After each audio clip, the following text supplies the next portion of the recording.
l'espai del reflexionador amb Santi Requesens.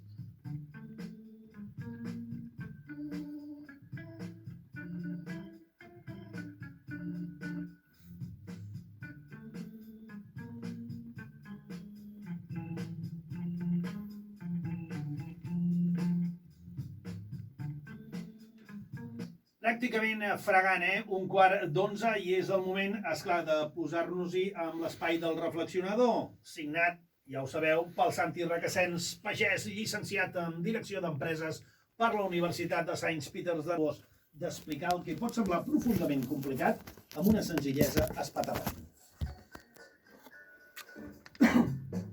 Molt bon dia, Santi, benvingut com sempre a la República Santboiana. Com esteu, amics?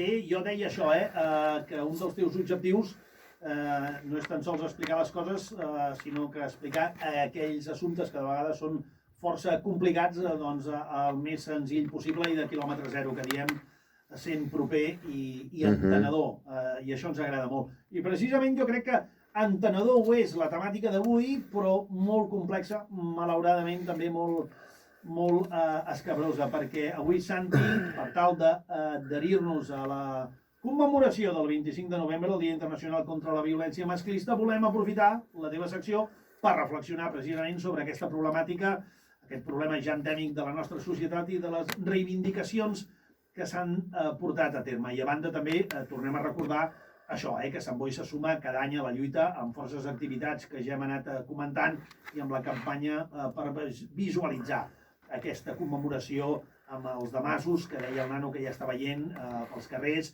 i que s'han pogut adherir de manera gratuïta, adquirir, volíem dir, de manera gratuïta en els mercats al llarg d'aquesta setmana i amb aquell eslògan, aquí ens rebel·lem contra les violències masclistes.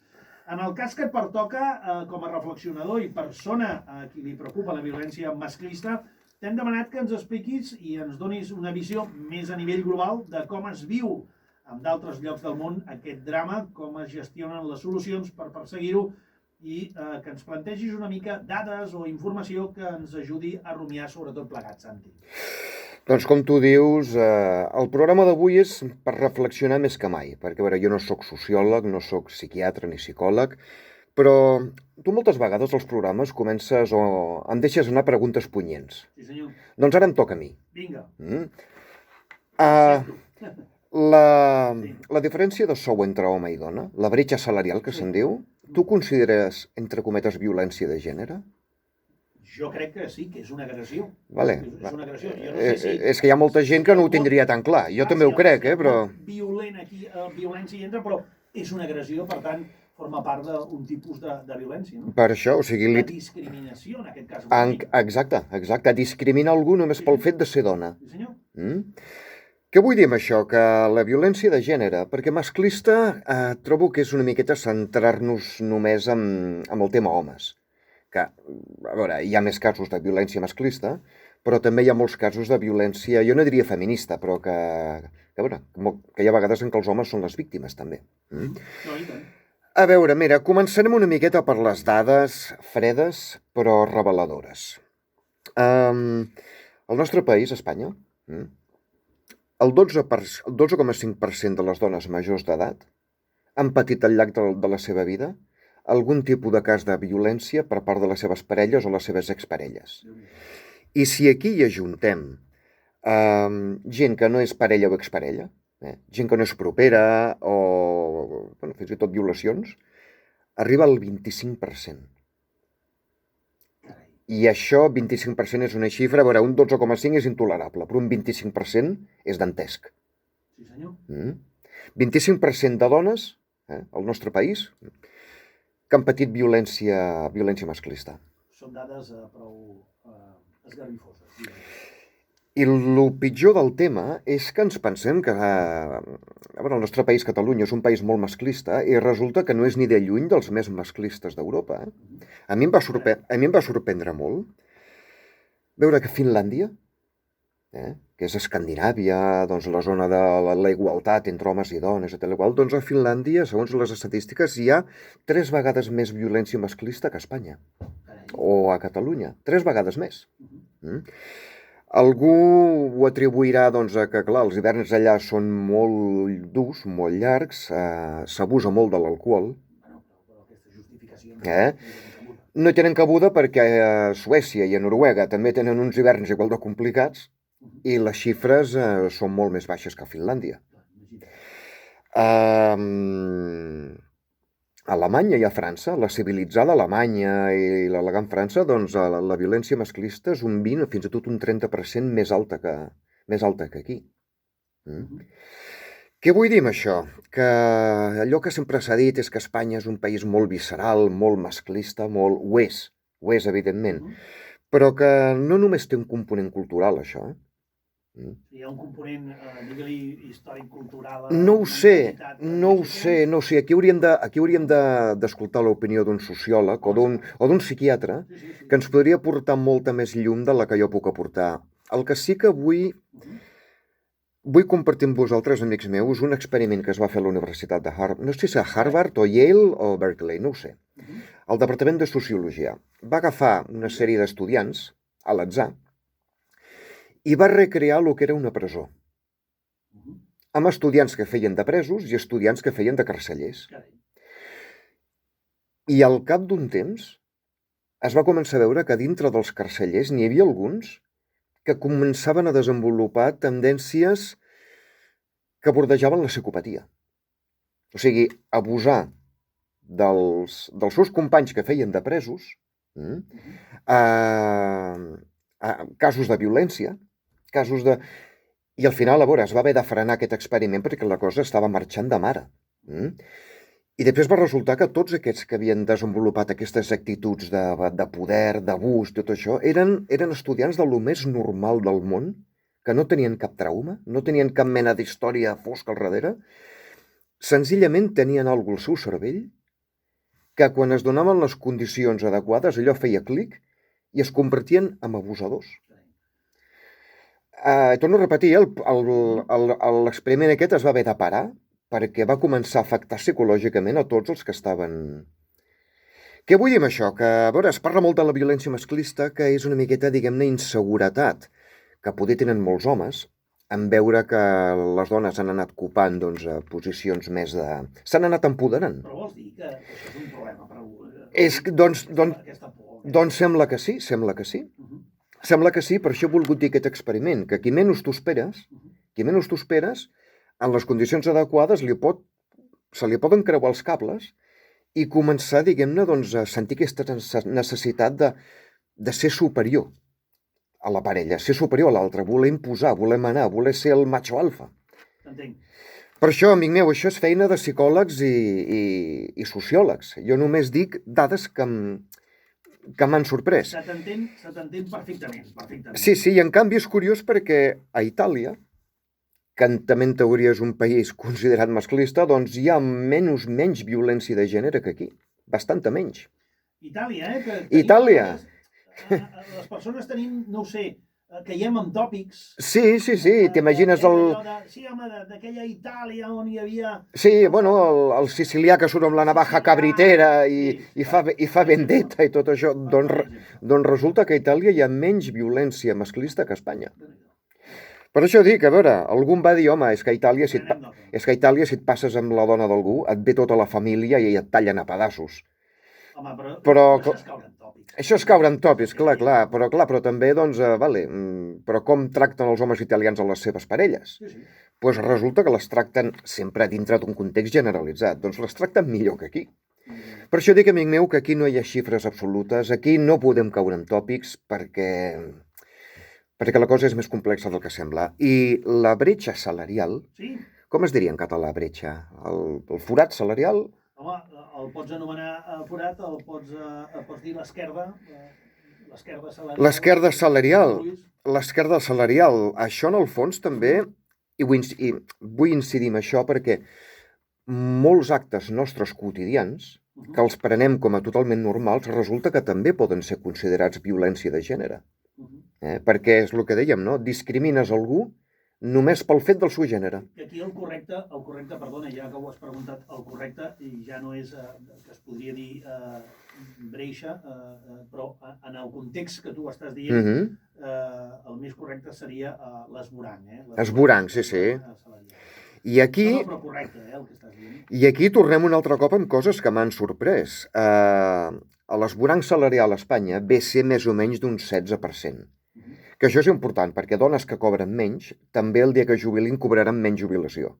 Clar. I això, ojo, això sí que és important, però és que resulta que països com Alemanya i Àustria, tan civilitzats i tan, ostres tu, l'Alemanya, bueno, l'Europa protestant i tot això, doncs aquesta diferència és de gairebé un 20%.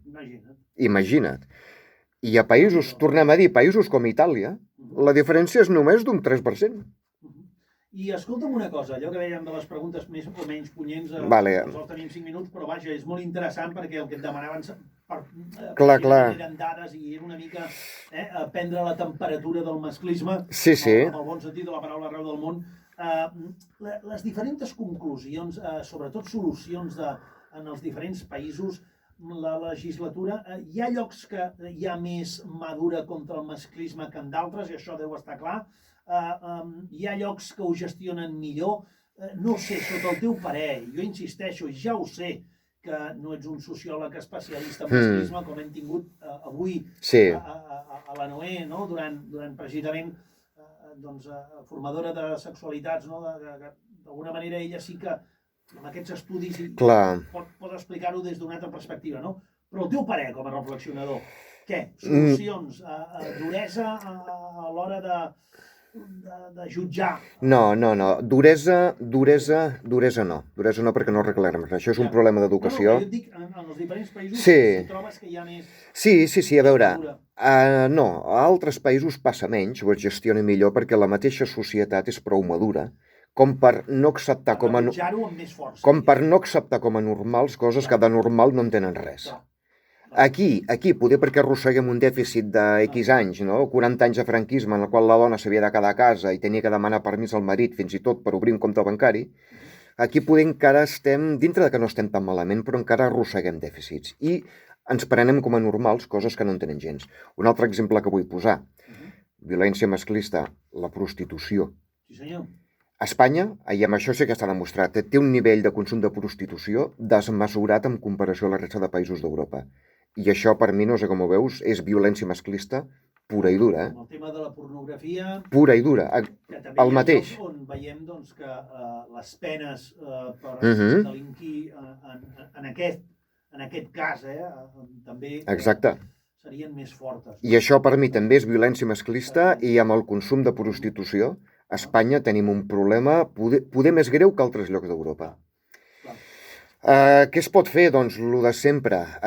Quan una dona se senti amenaçada o senti que d'això, fer aquest gest, aquest famós gest que ja s'ha fet, i sobretot no dubtar en denunciar-ho. No dubtar en denunciar-ho, perquè és que el que no es denuncia no existeix. I és així de trist, Una mica allò que dèiem, que els homes, i ja no els homes, sinó l'entorn de les persones que pateixen la violència masclista, sempre ho hem dit, el silenci ens fa còmplices. El silenci ens fa còmplices i el silenci donem patente de corso perquè ens segueixi passant. I aquí incloc també homes, que hi ha molts homes que també són víctimes de violència de gènere. I a la meva família vam patir un cas concret que Déu-n'hi-do. Sí. No, entesos, estem totalment d'acord. Passa que avui, precisament, aquesta lacra tan bèstia com el masclisme i la violència, sobretot envers les dones, doncs, clar, és el missatge principal i és la lacra bastant bèstia que encara està per resoldre, malauradament. Clar. Estem al segle XXI. Jo, amic meu, no tinc vareta màgica, però sí que, gràcies a Déu, a les víctimes de violència de gènere, gràcies a Déu, avui en dia les institucions, el govern, almenys aquí a Catalunya, té prous organismes d'ajut, amb números de telèfon on es pot recórrer que estan molt clars. I això es va veure durant el confinament. Així que, amigues meves, no perdeu l'esperança. Si teniu un problema, denuncieu-lo. Hi ha maneres de denunciar-ho de forma discreta, perquè hi ha por que com se n'enteri la meva parella tindré encara més problemes. No us ho calleu. No us ho calleu. Que la violència masclista no s'empoderi. Si s'empodera, el que fa és obligar les persones a a perdre la confiança en si I a perdre la seva dignitat la seva dignitat. i sobretot no acceptar com a normal coses que són escaroses. Sí senyor, Mm? és així mateix. Doncs escolta'm, Santi, moltes gràcies. Ens feia falta també, volíem, dedicar el teu espai precisament doncs, avui, que pertocava doncs, el Dia Internacional contra la Violència Masclista, i com sempre doncs, ho has fet molt bé, ens has explicat dades, ens has explicat situacions, Bueno, no he de... perfils dels diferents cultures i diferents països que ens interessa molt. Bueno, he aportat el meu granet de sorra, malgrat que, com dic, no sóc expert en la matèria, però el que he investigat, hi ha hagut dades que m'han sorprès. I ens fas reflexionar, que és la teva feina, ets el reflexionador. Sí, sí. Molt ràpidament, de cara a la setmana vinent, ens parlaràs, escolta'm, d'un projecte que se'n parla, però que hi ha molta gent que ens hem trobat que ens diuen, bueno, però escolti, exactament això què és? Perquè n'he sentit parlar, però encara no ho tinc clar del tot. I pensem que val molt i molt la pena, ja no pel mateix projecte, que també, sinó pel rerefons de tot plegat. És així o no és així? És així, és així. Ens parlaràs Del Hard Rock Cafè de rock de Tarragona de Tarragona. i ho barrejarem amb cultura i negoci. Sí senyor. Què hi ha de negoci i què hi ha de cultura. Molt bé, en un lloc on en el seu moment s'hi volien posar casinos, que hi havia aquest estira i arronsa entre les capitals de Barcelona i Madrid i Barcelona, a veure qui s'ho quedava, i que finalment, després de tants anys, encara no s'hi ha posat ni la primera pedra i ja s'està parlant del Hard Rock, un altre projecte, no sé si similar, però amb un rerefons també amb trets comuns, que tu ens analitzaràs i ens explicaràs perfectament. Molt bé. Moltes gràcies, Santi, com sempre, que acabis de passar una bona setmana. Igualment, amics meus. I endavant, que hi ha molta feina a fer encara. I tant que sí. Vinga, Santi. Has dit Hard Rock Cafè. Iu, que són els restaurants. Ostres, Sí. ostres, ho Jo sento. ho he arreglat i dit Hard Rock. Són Què tal, coses, senyor? són coses del directo. No me'n recordava i avui tota la programació